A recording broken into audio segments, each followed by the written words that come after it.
നമസ്കാരം സുഹൃത്തുക്കളെ, ഇന്ന് വെള്ളിയാഴ്ച മെഡിക്കൽ കോളേജ് ആശുപത്രിയിൽ നവജ്യോതി ട്രസ്റ്റ് പ്രഭാത ഭക്ഷണം കൊടുക്കാൻ പോകുന്നതിന് മുമ്പ് പ്രാർത്ഥന. ഉണ്ടാക്കിയ ഭക്ഷണം ഈശ്വര സമർപ്പണം നടത്തി പ്രാർത്ഥിച്ചതിന് ശേഷം ആണ് ആശുപത്രിയിലേക്ക് ഞങ്ങൾ പോകാറുള്ളത്. പിന്നെ ഞങ്ങളുടെ യാത്രയാണ്. പ്രത്യേകിച്ച് ഡ്രൈവറെ ഒന്നും വെക്കാതെ നമ്മുടെ വണ്ടിയെ തന്നെ ഞാൻ തന്നെ ഡ്രൈവ് ചെയ്ത് മെഡിക്കൽ കോളേജിലേക്ക് പോകുന്ന ഒരു കാഴ്ചയാണ് നിങ്ങൾക്ക് കാണാൻ കഴിയുന്നത്. മെഡിക്കൽ കോളേജിൻ്റെ വാതിലെത്തി. അത് കഴിയുമ്പോൾ കാർഡിയോളജിയുടെ വാതിൽക്കൽ കൂടെ നമ്മൾ വണ്ടിയാട്ടി വന്ന് ക്യാൻസർ OP ഭാഗത്താണ് ഭക്ഷണം വിതരണം ചെയ്യുന്നത്. അപ്പം ഞങ്ങളെ ഒരുപാട് പേര് കാത്തിരിക്കുന്നത് നിങ്ങൾക്ക് കാണാൻ പറ്റും. ഇന്ന് സ്പോൺസറൊന്നുമില്ലായിരുന്നു, ശനിയാഴ്ചയും സ്പോൺസറില്ല. അതുകൊണ്ട് ഞങ്ങൾ ഭക്ഷണത്തിന് കുറച്ച് കുറവ് വന്നിരുന്നു. അതുമായിട്ടാണ് സ്പോൺസർ ഇല്ലായിരുന്നത് കൊണ്ട് ഭക്ഷണം ഞങ്ങൾ കുറച്ചാണ് കൊണ്ടുപോകാൻ കഴിഞ്ഞത്. ഞങ്ങളുടെ ഭക്ഷണം നോക്കി കാത്തിരുന്ന പ്രിയപ്പെട്ടവർ, അച്ഛനെയും കൊണ്ടും അമ്മയും കൊണ്ടും മക്കളെയും കൊണ്ടൊക്കെ വന്ന് ഒരുപാട് ആളുകൾ അവിടെ കാത്തിരിപ്പുണ്ടായിരുന്നു. വളരെ സന്തോഷം. ഓരോരുത്തരുടെ മുഖത്ത് വിരിയുന്ന ആ ഒരു പുഞ്ചിരി, ആ ഒരു സന്തോഷം. കാരണം ഓരോ ദിവസവും നിരവധി ആളുകൾ വന്നു പോകുന്ന സ്ഥലമാണ് നമ്മുടെ ആശുപത്രി.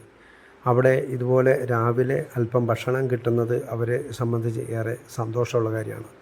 കാരണം സ്വന്തക്കാർക്കും ബന്ധുക്കാർക്കും വേണ്ടി ഓരോ ആളുകളും വരുമ്പോൾ അവർക്ക് സാമ്പത്തികമായിട്ട് ഒരുപാട് ബുദ്ധിമുട്ടുന്ന സാഹചര്യത്തിലൂടെ കടന്നു പോകുമ്പോൾ ഇങ്ങനെയുള്ള സംഘടനകൾ കൊടുക്കുന്ന ഭക്ഷണം, അതിലൂടെ മാത്രം ഒരു ആശ്വാസം കണ്ടെത്താൻ മാത്രമേ അവർക്ക് കഴിയൂ. അതുകൂടെ ഇല്ലാതെ വന്നാൽ അതിന് സ്വന്തമായി കഴിയുന്ന പൈസ മുടക്കി വാങ്ങിച്ച് ആ ഒരു ചിലവൂടെ വർദ്ധിച്ചുകൊണ്ട് വേണം അവർ ആ ആശുപത്രിയിൽ നിൽക്കാൻ. താമസ സൗകര്യത്തിനും ഭക്ഷണത്തിനൊക്കെ ബുദ്ധിമുട്ടുന്ന നിരവധി ആളുകൾ, പ്രായമുള്ള അമ്മമാർ, അതുപോലെ കുഞ്ഞുമക്കൾ, ഒരുപാട് പേര് പല ജില്ലയിൽ നിന്നും ആറോളം ജില്ലയിൽ നിന്ന് വരുന്ന ആളുകൾ ആ മെഡിക്കൽ കോളേജിലുണ്ട്. അപ്പോൾ അവർക്കൊക്കെ വേണ്ടിയാണ് നവജ്യോതി 10 വർഷങ്ങളായിട്ട് ഈ ഭക്ഷണ വിതരണം നടത്തി വരുന്നത്. പ്രിയപ്പെട്ടവർ, നിങ്ങൾക്ക് ഈ വീഡിയോ കാണുന്നവർ, നിങ്ങൾക്ക് ആർക്കെങ്കിലും നിങ്ങളുടെ വിശേഷങ്ങൾ പങ്കുവയ്ക്കാൻ നവജ്യോതിയോടൊത്ത് സഹകരിക്കുമെങ്കിൽ ഞങ്ങൾക്ക് ഇതുപോലെ ഓരോ മനുഷ്യൻ്റെയും മുഖത്തെ ആ പുഞ്ചിരി നിലനിർത്തുന്ന രീതിയിൽ ഭക്ഷണം കൊടുക്കാൻ കഴിയും. ഇനിയിപ്പോൾ നാളെ കുട്ടികളുടെ ആശുപത്രി, ശനിയാഴ്ച കുട്ടികളുടെ ആശുപത്രിയിലാണ് ഞങ്ങളുടെ ഭക്ഷണ വിതരണം. അത് ഞങ്ങൾ വ്യാഴം, വെള്ളി, ശനി ദിവസങ്ങളിൽ കുട്ടികളുടെ ആശുപത്രിയിലുണ്ടായിരുന്നു. പലർക്കും അറിയാവുന്നതാണ്. ഇപ്പോൾ സാമ്പത്തിക ബുദ്ധിമുട്ടിനെ തുടർന്ന് അത് നമ്മൾ ശനിയാഴ്ച മാത്രമാക്കി.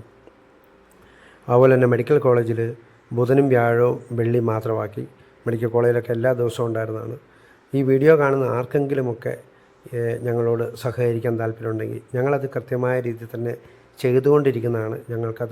ഞങ്ങളെ കാത്തിരിക്കുന്ന ഒരുപാട് പേരുടെ മുഖത്തെ ആ പുഞ്ചിരി മാറാതെ തന്നെ അവർക്ക് സന്തോഷം കൊടുക്കുന്ന രീതിയിലുള്ള ഭക്ഷണം ഞങ്ങൾ എത്തിച്ചു നൽകാം. അത് നിങ്ങളുടെയൊക്കെ സപ്പോർട്ടുണ്ടെങ്കിൽ മാത്രമേ ഉള്ളൂ. ഇന്ന് ഒരുപാട് പേർക്ക് കിട്ടിയില്ല. ലാസ്റ്റ് വന്നപ്പം സാമ്പാർ മാത്രം വാങ്ങിച്ചു, ചായ മാത്രം വാങ്ങിച്ചു മടങ്ങിപ്പോയവരേറെ. ഇന്ന് സ്പോൺസർ ഇല്ലാഞ്ഞുകൊണ്ട്, പൈസ ഇല്ലാഞ്ഞതുകൊണ്ട് ഞങ്ങൾ ഭക്ഷണം ചുരുക്കിയാണ് കൊണ്ടുപോയത്. ഒരുപക്ഷെ വീഡിയോ കാണുമ്പോൾ നിങ്ങൾക്ക് മനസ്സിലാകും കാലി പാത്രമായിട്ട് ആളുകൾ നിൽക്കുന്നത്. പ്രിയപ്പെട്ടവരെ, വീഡിയോ കാണുന്ന ആർക്കെങ്കിലുമൊക്കെ ഞങ്ങളെ സഹായിക്കാൻ കഴിഞ്ഞാൽ വളരെ സന്തോഷമാണ്. ഞങ്ങൾക്ക് എല്ലാ ദിവസവും ഭക്ഷണം കൊടുക്കാനുള്ള ഒരു തയ്യാറെടുപ്പിലാണ് ഞങ്ങൾ. പക്ഷേ സാമ്പത്തികം ഞങ്ങൾ അനുവദിക്കുന്നില്ല.